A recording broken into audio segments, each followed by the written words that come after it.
Social media is ruining your life and you don't even realize it. Social media addiction is so much worse than most people think.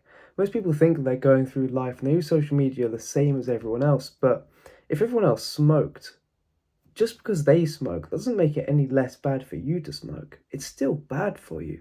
See, the problem is it's so ingrained in our society that people believe they have to use social media. One of the biggest reasons social media is so addictive is because it plays on FOMO. It plays on the fear of missing out. You believe that if you don't use social media, everyone around you is going to be having fun without you. See, social media tricks your mind into acting in survival mode. Because what FOMO is it's your brain thinking your tribe is leaving you. Because 10,000 years ago, if everyone else was having fun without you, that means you're being left out. That means you're no longer part of the tribe. That means you could be left behind.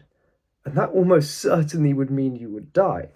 See, social media is evil because it's playing on the exact part of your brain that you can't control. It's acting on the ape part of your brain, which shouldn't be in control anymore. You're so far beyond that. Now, the truth is, you don't actually care about what's on social media. And FOMO from social media shouldn't exist. You just have to rearrange how you look at it. My belief is that if I care about someone enough, that I would have to see their story on Instagram or Snapchat or anything like that, then they would have just told me about what they were doing anyway. Say I had a friend in Barcelona and he took a photo of an alleyway like everyone else does when they go on holiday, just a photo of some random street with some random market stalls. First off, I don't really care. Yeah, they're my friend, yeah, I love them, but it's just a photo of a street. It doesn't tell me anything about them. It doesn't really tell me anything about what they're doing. But if it did tell me about what they're doing, they would have told me anyway. They would have messaged me and gone, Andy, I'm doing this cool thing. And I would have gone, mate, that's sick. That's awesome. But here's the thing, I don't care. Every single time I go on social media now, I realise that I truly, truly don't care, especially with reels and short form content. I genuinely don't scroll on TikTok. I genuinely don't scroll on reels because it's just so much overstimulation. Your brain gets so used to this barrage of overstimulation, just this incessant overload of just stuff. And that becomes the new normal. And what you notice is this new normal actually changes where your baseline attention is. So when you're always overloaded with information, when you've always got stuff literally just flying at you, your actual attention span gets smaller and smaller and smaller because your brain doesn't think you need a long attention span anymore, which is why you can't read books anymore. Try read a book, you can't do it. You can't watch YouTube videos anymore. You can't watch a movie anymore without getting your phone out and messaging people. How have we got to this point?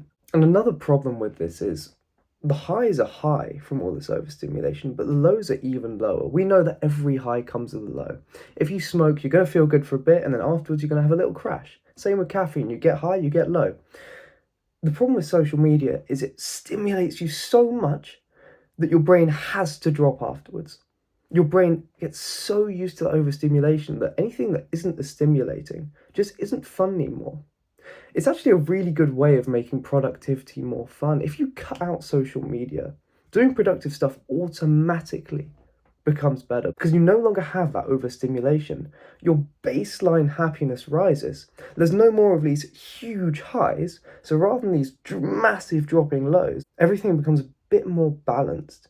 So even though the highs aren't as great, okay, fine, you're not as lost in scrolling anymore, but who really cares? You're not lost in scrolling, but your baseline happiness is so much better. See, I've been off Instagram mostly for about 2-3 weeks now, and I'm telling you, everything's better. Life is brighter, life is more fun. Every single time I do something productive, I get lost in it. I love it.